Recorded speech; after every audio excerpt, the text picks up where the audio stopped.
This is Stephen Strang, and welcome to my podcast for Thursday, March 25th, 2020. Today I am interviewing missionary Dennis Balcom, who gives us up-to-date information about what is happening in China with the COVID-19 virus and how it's affecting the church. I interviewed him about 3 or 4 weeks ago, really before it got too bad in the United States. I've had over 160,000 downloads, if you can believe it. There's a great deal of interest in what he has to say. He's been a missionary for 50 years in China, and we'll talk more about that in the podcast. But first, let me tell you something very exciting that we are just now announcing. It's something called Charisma Media Audio. Most of you know that I started Charisma Magazine nearly 45 years ago, and it's been in print all these years, and we now have websites, of course. We publish books and the Bible and a lot of things. But now we're coming out with Charisma Magazine on audio. It's an app that you can download, and you can hear Charisma Magazine word for word, article by article, and it's great to do in the car when you drive, or some people just like listening to things. You know, audio books are very big, so we have decided to launch this, and you will be one of the very first to be able to download it. And at the end of this podcast, I will come back and give you more specifics on how you can download this Charisma Media Audio app and get a free 14-day trial. So stay tuned to this podcast. I think that you will find it very interesting and will want to share it with others to help understand what is really going on with the COVID-19 virus. And Dennis Balcom has some advice that you'll want to hear. Welcome to the Strang Report with Steve Strang on the Charisma Podcast Network. This episode was produced to discuss and address issues within our nation and around the world from a Christian worldview. Welcome back. Let me give you a little background about what you're to hear. Dennis Balcom is in Hong Kong. It's 12 hours different from us. I recorded this at 8:30 p.m. our time, and it was 8:30 a.m. his time. We actually had trouble finding a time that worked for both of us. But through the marvels of technology, we were able to connect. It's just amazing what we can do nowadays that we used to not be able to do. And I think you'll find this interview very interesting. Dennis is a man of great spiritual depth. He has had a lot to do with the revival in China the last 50 years. The only time I've been in China was in the 1990s, and I went in with Dennis. And I've told that story in different ways, but I have a great deal of respect for him. I think you can trust what he has to say, and he has some very interesting insights. So here is my interview with Dennis, and then I'll come back at the end with a few more comments. Dennis Balcom, you've been a missionary in China for 50 years, and you can see what's happening over there. I know you're in Hong Kong, and there are travel restrictions. What's happening in China regarding the coronavirus, which they call COVID-19, and also how is it affecting the church? Yes. Well, in China, there was a major lockdown, mainly in Hubei province, and Wuhan, of course, is a major city in that province, for over a month, almost 2 months. But now they are relaxing and allowing the people to travel, and a lot of people are going to work. And so, it's actually quite positive, which really proved that the lockdown did good in that particular case in China. Now, as far as the church is concerned, Christians were affected. Some Christians did pass away, unfortunately. Other Christians we know of got sick and were admitted to the hospital. But all the people I know have been released from the hospital now, and they say they're just feeling great. But at the same time, the church has been using this as an opportunity to preach the gospel. There's a great need for like hand disinfectant and face masks and these other things. It's hard to get and very expensive. So many Christians, God's blessed them financially, so they're donating these things to the churches, and the churches are going out and giving them to the people and praying for the people. So actually, through this, a lot of people have come to the Lord. Now, China is very restrictive on religious policy, and of course, because of coronavirus, they don't allow people to gather together in large groups. So what they do is they have like social networking kind of platforms, and like Zoom, something like that. Not just watching online, but where many people can actually participate in a church service. So you can have many dozens or 100 or more people in different locations participating in a church service where they're praying together, singing together, hearing the word of the Lord.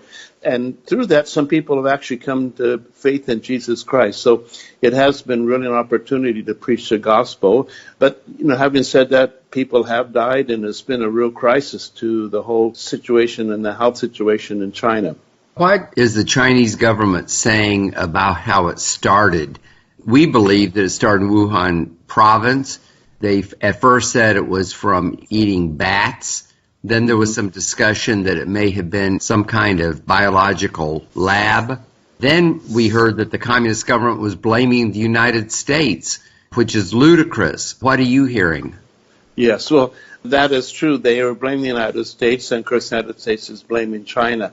I don't think anyone can be sure, but we can compare with the SARS virus in 2003, which had a real impact on Hong Kong and the churches here. But SARS actually, we're almost quite sure, we can't be 100% positive, but it began in the wet markets where people go and buy food, and they had these different exotic animals that somehow they were infected with this virus, and then it contaminated regular animals like beef and pork, and the people brought that, and for some reason this virus transmitted from animals to human beings. And we think the coronavirus is the same thing. Actually, it's in the same family of viruses, So it most likely began because people were eating not particularly bats, but maybe the bats were in the market and they contaminated other animals. So that's most likely what happened. I really doubted that it was something that made in the lab, but we can't really be sure. But I think this is the time and not accusing one another, America accusing China, China accusing America, but we should really,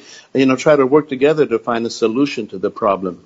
There are some prophets over here, prophets who I know and respect, one of who prophesied last September that a plague was going to come to America in January and be over by Passover. It seems that the consensus among the prophets that I talked to is that it's going to kind of be wrapped up by Passover. Now, I know that China was ahead of the United States. In fact, our first confirmed case, if I remember correctly, was January 21st. Do you have any sense about that? Or maybe I should ask you, are prophetic leaders saying anything like that in China? Yes.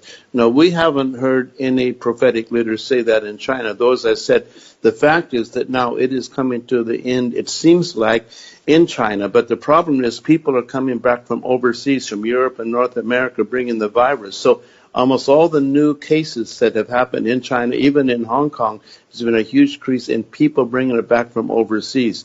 But in the case of China, it usually takes several months for this whole thing to go through. And I think it's just beginning in a few places. I was in India 2 weeks ago. I can't go now because the whole country has been shut down. But they're just beginning this thing. So I don't know about America, but I know that probably in some other nations it will not be over that soon, But we don't have any prophets saying that here in our part of the world because we're seeing actually what's happening here, and we're really concerned that Hong Kong, we're not even sure that we're up at the peak, not to talk about going down. So, we'll see if it comes to pass. But I think the main thing is we just need to keep on praying, and the church needs to use this opportunity to share Christ with the people because there's a lot of fear, and we have the answer to that, in the hope of the gospel.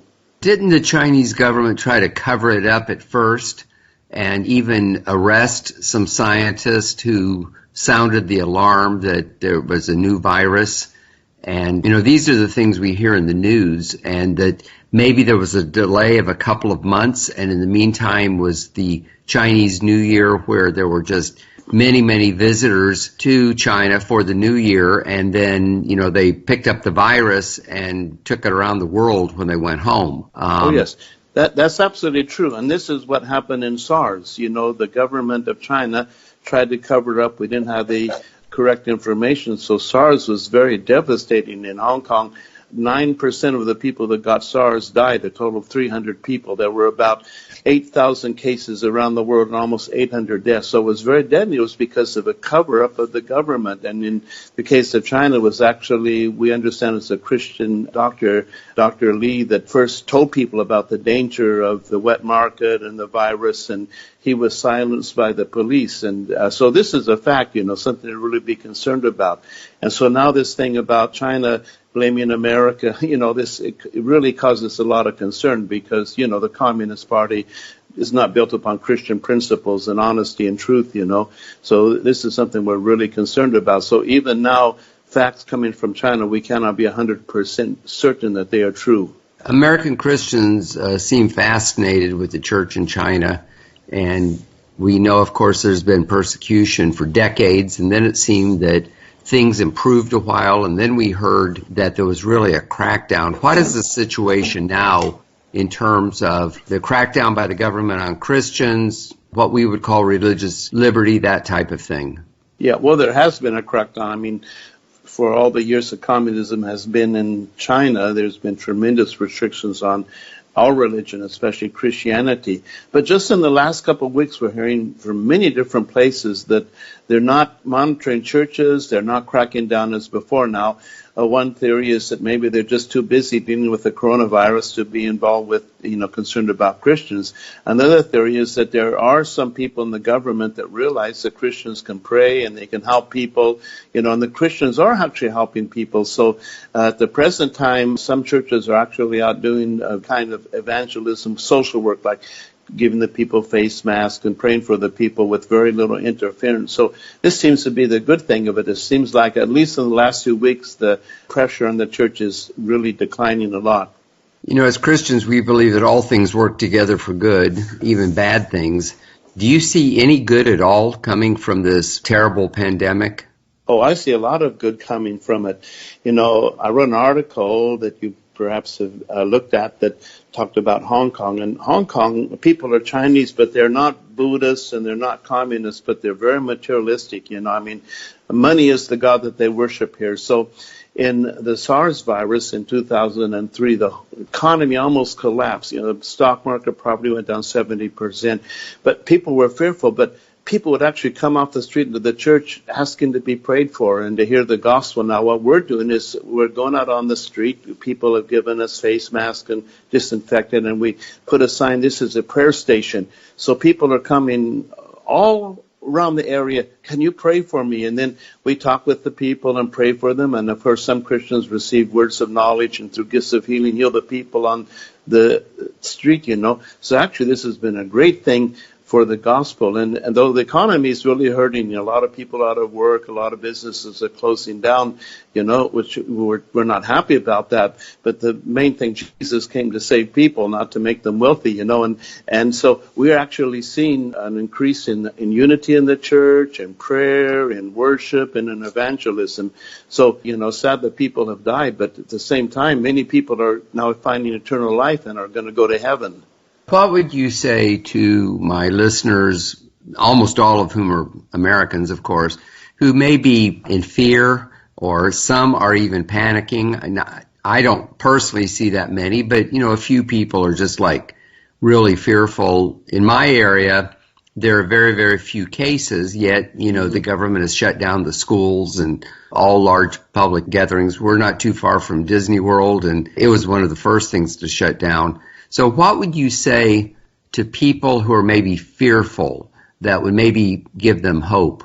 Okay. Well, first thing, of course, Jesus says, do not fear. Fear is from the enemy. But we need to take practical measures. The main thing is to prevent infection spreading from one person to the other. And that's the reason for these lockdowns. Now, in Hong Kong, they're not locking down the city. We can still go out. We can have meetings. But we're very careful about contact with other people. Everybody, 100% of the people wear face masks all the time, okay? We never shake hands with people. Even in the church, we're not laying hands and praying for people. And the church, we're having meetings, but not too many people. We're trying to keep like a chair between the different people so they'll not have personal contact. So just be very careful. Unless you have it, then don't stay at home. Go out and you need to meet people. But be careful about personal contact. And I mentioned one of the most dangerous things is if you touch your face with your hands, because you may have touched something that has the virus and it can actually live for several hours. So we're telling the people, have the hand sanitizer and wash your hands many times a day. If you ever have a place where there's water and soap, wash your hands for at least 20 seconds. And so these very practical methods, they really help to save lives. And it's true in Hong Kong, we've had only about 3 or 4 deaths